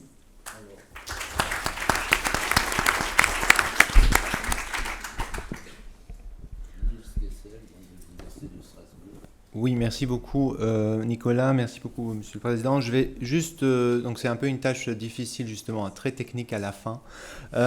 Comment faire une place au SHS dans les ECOS et l'évaluation des compétences. Donc commençons très rapidement, qu'est-ce que c'est ce ECOS? Donc c'est un examen clinique objectif et structuré. Qui, pour faire simple, n'est rien d'autre qu'une mise en situation. C'est-à-dire, on fait faire les étudiants qui jouent le rôle de médecin un travail médical dans une situation simulée, c'est-à-dire le patient qui est en face de lui est joué par un acteur et dans la même salle, il se trouve un évaluateur. L'objectif de ce type de mise en situation qui est de tester non seulement les simples connaissances, mais leur application dans un contexte donné, donc la capacité de l'étudiant d'adapter les connaissances, le savoir-faire et le savoir-être, généralement distincts, les trois, sachant que dans un cadre médical, et c'est pour ça que l'ECOS n'est pas une mise en situation, mais un examen clinique objectif et structuré, ça se traduit toujours par donc, un nombre important d'étudiants qui doivent passer ce type d'épreuve et une relative limite, notamment au niveau du temps, qui est disponible pour l'évaluation. Et ça, c'est une des choses justement à discuter, parce que c'est une des principales limites qui est imposée par des raisons budgétaires, administratives et autres. L'important de cette ECOS, c'est qu'il est fortement et hautement standardisé. Et je reviens sur ce plan-là parce qu'il me semble important aussi pour nous en sciences humaines et aussi pour les potentielles négociations au niveau facultaire avec les collègues en médecine, pour ceux qui ne le sont pas, de justement différencier la standardisation de l'uniformisation. Les ECOS sont a priori déjà bien établies dans certaines universités, à Rouen, Toulouse et à Lille par exemple, et ils sont beaucoup plus établis encore dans d'autres pays, notamment le Québec. Et la spécificité donc, est de la forte volonté de standardiser l'épreuve, c'est-à-dire s'il s'agit d'une évaluation classante ou d'une évaluation simplement d'apprentissage, l'Écosse est caractérisée par sa forte standardisation qui se traduit par exemple par une mise en application des questions objectives classiques en pédagogie, un choix des sujets qui doit être donc fait en collectif par des commissions, des grilles de correction et des pondérations, sachant que cette standardisation, elle n'est pas a priori exhaustive ici, cette liste. Là où l'Écosse devient un peu un casse-tête pour beaucoup de questions relatives à l'évaluation, c'est la présence des patients simulés. C'est-à-dire l'interaction avec le patient fait qu'il y a des limites à une uniformisation de l'expérience et ça s'est traduit par la volonté de standardiser un maximum le patient. Ça se fait par exemple par des formations de patients acteurs. C'est généralement une organisation lourde. Les facultés, pour des raisons justement administratives, concentrent ces écoles souvent sur peu de jours pour pouvoir faire passer la totalité d'une promotion, ce qui mobilise donc des effectifs importants à la fois donc, au niveau des étudiants et des enseignants. Donc là maintenant on est arrivé au problème justement de la standardisation et très vite en fait une des résistances massives portées notamment par ceux qui ne sont pas convaincus par l'intégration d'une évaluation des compétences dans le classement était que ce ne serait jamais suffisamment standardisé. Et là j'aimerais juste attirer votre attention sur ce plan-là parce que c'est une erreur en fait de compréhension de ce que c'est un standard. Je renvoie vers les travaux, ce n'est pas mon idée, je renvoie vers les travaux de Stephen Timmermans, le sociologue californien, qui a écrit cet article-là, et qui montre très bien en fait que dans les standards, on n'a pas jamais affaire à une uniformité totale. On a simplement affaire à une boîte noire, qui est le standard, qui s'appelle par exemple Écosse sur une thématique précise. Néanmoins, l'Écosse sera bien évidemment adaptée, par exemple localement, à des heures différentes, avec des conditions réellement différentes qui peuvent influer sur la réussite de l'étudiant, de la personne, dans ce type d'épreuve. Et c'est très intéressant, justement, j'ai choisi exprès des caractéristiques plutôt somatiques, c'est-à-dire des facteurs qui peuvent influer sur la performance de l'étudiant ou de l'évaluateur. Si vous voulez, on part ici d'une notion extrêmement intellectualisante de l'épreuve. Il faudrait aller justement vers une vision un peu plus réaliste des choses. Et ça veut dire aussi que s'il y a des réalités différentes qui ne sont pas prises en compte par le standard, ça veut dire aussi que le standard cache effectivement un choix de priorité. Et ça veut dire que ça nous ouvre aussi, pour nous les sciences humaines notamment, qui se voient souvent reprocher leur incapacité de standardiser des choses, ça nous ouvre des possibilités, parce que c'est une fiction de croire que le standard doit amener à l'uniformisation. Ce n'est pas le cas, même si c'est très désagréable pour les étudiants qui vont être classés selon justement des aléas qui sortent parfois de cette volonté uniformisatrice. Pour vous montrer enfin quelques thématiques et ensuite montrer le potentiel que je pense que nous sommes en train plus encore de sonder pour les SH. Donc en médecine générale, j'ai pris l'exemple du département de médecine générale de Strasbourg.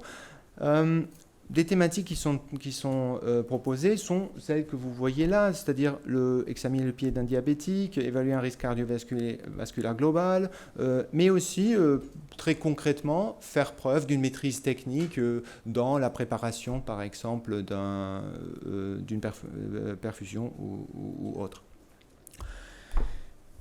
Maintenant, qu'est-ce qu'on pourrait faire d'un point de vue des SH ? Donc, ce sont là pas encore des modèles finis, ce sont des ébauches et je suis très content d'entendre déjà que la collègue de Toulouse est en train de préparer des travaux sur l'éthique parce que celui-ci ne porte pas sur l'éthique et je pense que ça serait très riche d'échanger après sur la possibilité de coopération. Là, j'ai juste conçu un exemple à quoi pourrait ressembler un Écosse façon SHS. Donc, c'est un cas d'étude d'une femme 86 ans, sans aucune dégradation de l'orientation perspective, qui vit seule dans un village en milieu rural, mais qui arrive aux urgences, prise en charge par des pompiers. Après un appel de secours car la dame aurait perdu conscience dans une boulangerie, donc finalement ça semble être un cas assez classique, qui d'ailleurs en période de canicule ne devrait pas trop nous étonner. La femme semble angoissée, les résultats de l'examen clinique ne démontrent pas de pathologie particulière, et toute la question qui se pose avec la prise en charge, qui est assez classique, il me semble, en médecine, c'est qu'est-ce qu'on fait avec une patiente de ce type-là est-ce qu'on la classe comme un cas bénin qu'on renvoie? Est-ce qu'on prend en charge une personne qui est âgée, qui pourrait être susceptible d'une prise en charge plus intensifiée? Est-ce que c'est quelqu'un qui, justement, souffre d'un isolement social qui mériterait une prise en charge? Donc, là, à ce moment-là, le cas propose un certain nombre de développements possibles. Et j'ai rajouté justement la demande de la fille de convaincre la mère d'aller dans un EHPAD, c'est-à-dire l'idée de réagir, de prévenir de futures situations de ce type-là. Et donc, des questions possibles seraient quel type de raisonnement mobilisez-vous pour apprécier pleinement la situation donnée, c'est-à-dire vers où est-ce que vous allez face à cette situation-là? Quels sont vos choix, vos réflexions quels sont les critères que vous incluez dans votre réflexion face à cette patiente-là? Comment gérez-vous le cas? Quels sont les enjeux médicaux et non médicaux que vous intégrez? C'est-à-dire, vraiment, il s'agit d'identifier et de préciser aussi pourquoi vous vous intéressez à telle ou telle information présentée. Et enfin, justifier la position et suggérer une pondération des différents types de raisonnement, c'est-à-dire donc proposez-nous, grosso modo, une réflexion qui est hiérarchisée, c'est-à-dire qui priorise par exemple la prise en charge clinique par rapport à la prise en charge sociale, ou qui essaye de déléguer la prise en charge sociale ou de l'encourager. Pour vous proposer une solution type, parce qu'on va arriver quand même après au problème de la standardisation, il est envisageable, par exemple, d'appuyer l'argumentation sur un registre juridique, c'est-à-dire le droit de refus de soins, par exemple. Un registre éthique, elle doit disposer d'une certaine autonomie, qui d'ailleurs englobe un volet juridique. Un registre sociologique, dans la mesure où cette femme vivant en milieu rural doit être considérée d'un point de vue sociologique comme faisant partie d'une population fragilisée, pour qui, par exemple, que ce soit le transfert en EHPAD, que ce soit le passage à l'hôpital dans un endroit inconnu, constitue déjà un défi majeur. Un enjeu économique, qui peut être tout à fait défendu, par exemple, par des réflexions d'étudiants, qui est, d'un point de vue économique, la prise en charge, elle coûte tant, l'autonomie, elle coûte tant. Donc tout ce type de raisonnement doit être attendu de la part de quelqu'un qui deviendra médecin. Et je pense qu'il ne faut pas justement cacher cette possibilité de voir des raisonnements économiques de la part des étudiants. Et enfin, donc, de la prise de position clinique. Et pour conclure, pour ne pas trop prendre non plus le temps sur les détails, donc il y a maintenant le problème de la standardisation qui se pose et qui généralement en médecine est proposé par des standards d'évaluation qui tentent à un maximum de réduire l'impact de la subjectivité de l'évaluateur. Je pense que c'est non négligeable comme une contrainte qui s'impose due au matching, donc due au classement national, mais il est tout à fait envisageable justement de s'insérer d'une manière limitée au moins dans ce type de schéma d'évaluation, qu'il faudrait après, bien évidemment, préciser pour que ce soit quelque chose de sérieux. Là, on est à l'étape de l'ébauche. Et pour vous rappeler donc juste brièvement pourquoi j'ai choisi ce cas-là, donc parmi les compétences, la liste des compétences qui sont formulées désormais, on a entre autres une qui est je vais juste insister sur la dernière, 7.3. Dans une situation clinique donnée, l'étudiant intègre les notions de dignité de la personne, des problématiques de fin de vie, des consentements éclairés aux soins et le respect des éléments et des produits du corps humain. Donc ça, c'est très standardisé, c'est la formule. Mais on a des éléments, par exemple, dans le cas, autant que les autres compétences. qui sont évoqués. Et ça, c'était juste un premier exemple. On en a d'autres, des cas alternatifs qui sont en cours d'élaboration, un autre sur la vaccination, un troisième qui est envisagé sur les thérapies non scientifiques. Donc ce seront des possibilités pour intégrer une première fois les modalités d'évaluation des compétences, et je pense que c'est une opportunité qu'il ne faut pas rater. Merci beaucoup.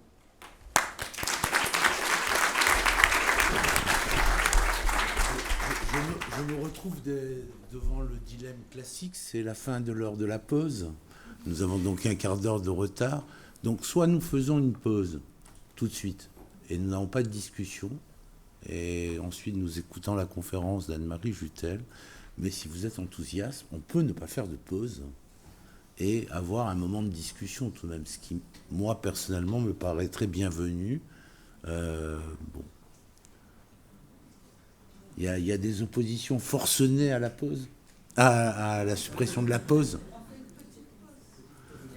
Alors, 5 minutes de pause, mais donc on discute et on fait la pause. Donc prenons 10 minutes pour des discussions. Alors, il y a quelqu'un là-bas.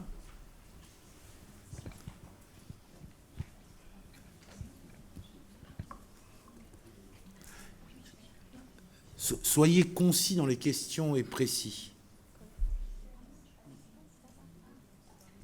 Ah, c'est moi. Ah, oui. Je m'excuse. Alors, je m'appelle Maria Cabral, je viens de l'Université de Lisbonne, je suis professeure de littérature et je co-dirige un programme en humanité médicale qui s'intitule SHARE, Santé, Humanité, Agissant en réseau. Donc j'ai deux brèves, c'est une remarque ou une idée qui m'est venue puisque nous sommes en train de penser ensemble.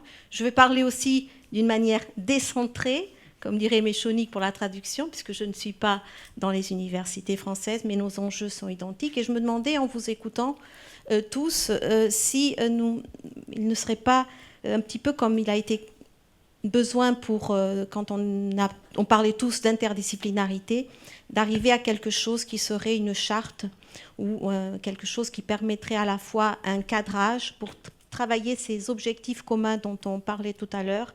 Vous savez que la charte de l'interdisciplinarité a été signée au couvent d'Arabe au Portugal et dans les années 90 ou 90, comme j'aime dire en bonne francophone étrangère que je suis, eh bien, je pense que pour définir donc pour avoir ce regard convergent dont on a besoin en ce moment, puisque nous savons que le champ est extrêmement complexe, en profilération et très diverse, je me suis demandé si une modalité de ce genre ne permettrait pas ce dialogue croisé à ce stade.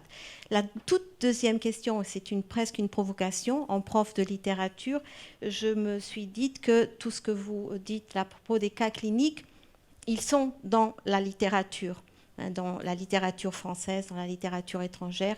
Alors, quelle est la place de la littérature et surtout de la lecture, puisque c'est tiré parti d'une ressource que nous avons tous, et toucher cet objet sensible, j'ai presque envie d'utiliser la phrase de Moby Dick, subtilize it, subtiliser, est-ce que ça ne passe pas aussi par cette approche davantage, par l'expérience justement, puisque quand nous faisons la lecture, on travaille aussi dans une forme de dédoublement vis-à-vis donc de toutes ces thématiques. Est-ce que ce ne serait pas beaucoup plus humanité de passer par des objets des humanités médicales? Je vous remercie. Merci Maria. Alors il y a quelqu'un là-bas. Alors, Et puis après là-bas. Allez-y. En fait, c'est presque dans la continuité de la deuxième remarque de madame. Je suis professeure de philosophie dans le secondaire et j'avais commencé mes études par médecine, mais ce sont les SHS qui m'ont convaincue de partir en philosophie. Tout ce que vous présentez, je trouve ça absolument passionnant, mais je fais le constat un peu dans le secondaire, là, la réforme du lycée a amené à créer une option qui est l'option humanité. Et dans l'option humanité, ceux qui vont faire l'option humanité, ce sont les littéraires. C'est en fait littérature-philosophie, et c'est un peu exclusif. Enfin, la combinaison des options est telle que ceux qui veulent faire des sciences ou ceux qui veulent faire de la médecine ne vont pas faire humanité. Et donc finalement, je me disais, est-ce que le problème que rencontrent peut-être les humanités à occuper une place vraiment d'importance dans les études en médecine ne repose pas sur des choses qui se font en amont, qui sont telles que l'humanité, c'est la littérature, c'est pour les littéraires, pas pour les médecins ou les scientifiques. Donc je me dis, est-ce que c'est pas... D'un côté, on peut imaginer que c'est un peu voué à l'échec, finalement, puisqu'en amont, on consolide, on entérine l'idée que quand on est humain, on n'est pas scientifique, et inversement. Mais on pourrait aussi imaginer que insister beaucoup dans les études de médecine sur les sciences humaines pourrait amener à changer certains a priori qui font que dans la réforme du lycée, on exclut les deux. En fait, moi, ce que je trouve le plus regrettable, c'est qu'il n'y ait pas... que la réforme du lycée n'ait pas valu une insistance sur le lien entre... la jonction entre humanité et science, quoi. Voilà. Bon, bref.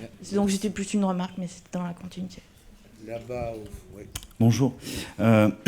Yannick Barnier, je suis médecin généraliste de formation et j'ai aussi la chance d'avoir été formé aux sciences humaines à l'école montpelliéraine. Je voudrais faire une petite remarque concernant ce fameux quota d'étudiants en PACES, ce fameux X adaptable sur comment on recrute, les différentes voies de recrutement.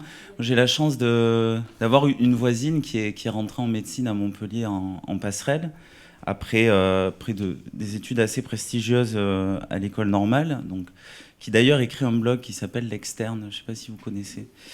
Et moi, ce qu'elle m'a montré, parce qu'il ne faut pas oublier que les études de médecine, c'est une socialisation professionnelle, primaire, importante. Et le fait que l'acte initial d'entrée dans la promo qui va ensuite se tenir pendant 5 ans, c'est ce fameux concours, c'est une sélection où on crée quand même un milieu clos, avec des valeurs qui se construisent entre pairs. Et ce qu'elle dit beaucoup, Emmanuel, et ce avec quoi je suis d'accord, moi aussi, étant dans la socialisation, j'ai pu être aveugle, mais c'est que ces jeunes étudiants peuvent manquer de critiques sur l'indépendance, ce qu'on peut voir à l'hôpital, la misogynie, le manque d'empathie, des choses qui vont choquer quelqu'un d'extérieur, ne choque plus les étudiants en médecine. Donc voilà. Moi, ma remarque, c'était juste sur la socialisation dans une promo où tout le monde est issu d'un concours. Et je pense que la diversité du recrutement, là, justement, sur la question de l'humanité des soignants, elle est primordiale. Voilà, merci. Alors, il y a 3 autres interventions. Et puis après, on laissera... Ah, il y en a même 4. Bon, essayez d'être bref et puis qu'il puisse y avoir une réaction de nos partisans de la table ronde. Non, c'est là, en bas, pardon. Non, je vous avais pas vu, je peux pas vous prendre dans la liste parce que là, sinon, on explose de trop. Je dis sinon on dépasse. Bon, on a déjà dépassé. Ça marche ? Oui, ça marche. Moi, j'ai une question plutôt par rapport à l'intégration du patient dans la formation médicale. On parlait justement des non-médecins ou des non-PUPH pour pouvoir finalement apprendre aux étudiants tout ce qui peut être discussion, relations, etc. Donc aujourd'hui, où est-ce qu'on en est ? Quels moyens on souhaite ? Je reviens à la question des moyens, mais quelles ambitions, peut-être au sens large, on se donne pour intégrer finalement ces nouveaux médiateurs, ces nouveaux acteurs dans la formation des étudiants. On sait que c'est extrêmement important, on sait que d'autres pays l'ont fait avant nous, l'ont fait aussi très bien, et on voit aussi les conséquences positives que ça a pu avoir sur le cursus des étudiants. Donc voilà, aujourd'hui, quelle perspective en France ? Oui, Mathieu Cortel, philosophe et historien de la médecine. Alors je voulais vous demander si, en fin de compte, en vous écoutant avec cette diversification des profils des étudiants que va permettre les réformes à venir, est-ce qu'on ne va pas arriver à quelque chose qui va devenir peut-être problématique, c'est une hiérarchisation implicite de ces profils. Est-ce qu'au fond, avec justement, là, on parlait des révolutions en cours, avec la révolution technologique en médecine, le développement exponentiel des big data, des IA, etc., est-ce qu'on ne va pas privilégier des médecins ingénieurs plutôt que des médecins qui auraient eu des parcours de littéraires, etc. Donc voilà, ma question est la suivante. Quelle est la place qu'on va allouer justement au développement technologique dans les nouvelles formations, et est-ce que cette place-là, justement, ne va pas engendrer quelque chose comme une hiérarchisation, comme je le disais, des profils? Il y a madame, là, ici. Là.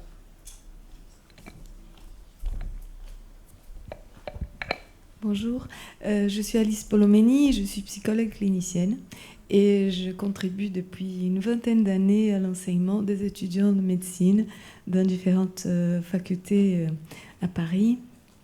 Et je voulais dire deux choses. La première, c'est quand vous aviez parlé des débriefings, etc., et la question de l'empathie. Il y a quand même une étude qui a été faite, alors une étude dans toutes les règles de l'art scientifique, avec randomisation, études prospectives, etc., qui a montré l'intérêt des groupes Balint par rapport à la question de l'empathie, maintenir et améliorer l'empathie. Donc ça, c'était une chose qui me paraît importante de réfléchir. Et du coup, une suggestion peut-être. Je pense qu'il y a différentes expériences, différentes facs, etc. Et comment on peut faire, qu'est-ce qu'on peut créer comme moyen pour échanger ces expériences et qu'on apprenne ce qui est fait dans un coin ou dans un autre, et pouvoir du coup réfléchir ensemble autour de ces expériences-là. C'était mon idée. Merci. Ça, je pense qu'il y aura un moment donné dans les tables rondes de travail qui a été mené par Alexis Zimmer, Céline, sur l'état des sciences humaines et sociales dans les facultés de médecine, avec le projet de rendre public ça et disponible pour... comme outil de travail qui peut être un élément qui va dans le sens de ce que vous dites. Tu veux, Élise Ricada? Ouais. Rapidement, et puis alors... Très rapidement, c'est juste une remarque en fait, et je trouvais qu'il y avait un mot qu'on n'avait pas trop entendu, mais qui rassemble beaucoup, qui est un peu le fil rouge, c'est le mot de pédagogie. Et je suis assez contente d'entendre tout ça, parce que il me semble que la médecine, comme beaucoup d'autres métiers, est un métier de transmission, et qu'en fait, on exerce beaucoup comme on a été enseigné. Et du coup, si on prend soin de la pédagogie, si on prend soin d'une vraie démarche pédagogique qui respecte chacun, la subjectivité, l'écoute, le groupe, les échanges avec Balint ou je sais pas quoi, et ben on va aller vers un vrai mieux. Donc je suis contente. Alors de la table ronde, rapidement, qui veut répondre? J'imagine Isabelle Richard. Oui, je vais pas répondre à tout parce que ça risque d'être trop long. Peut-être par rapport à la collègue du secondaire qui s'exprimait tout à l'heure sur l'interface avec la réforme du lycée. Je pense que c'est un élément extrêmement important.